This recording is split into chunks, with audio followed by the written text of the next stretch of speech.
Mga na itong repair guys. Karong adlaw bulan sa Abril 30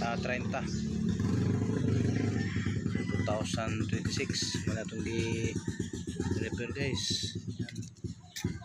Piyaho ka ni guys. Ano abot na no? Diri ni taman, piyaho ka. Unang abril ko.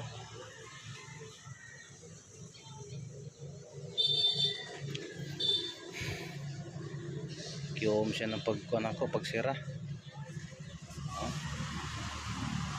So at least na to.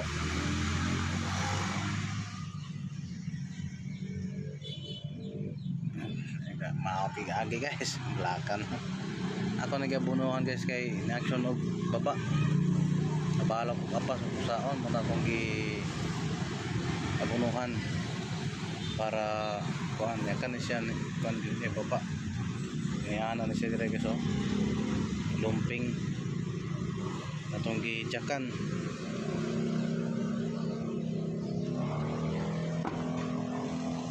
Okay na guys.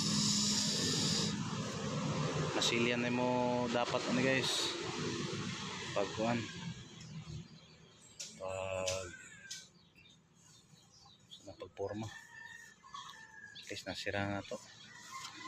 Okay, ano to guys. Thank you.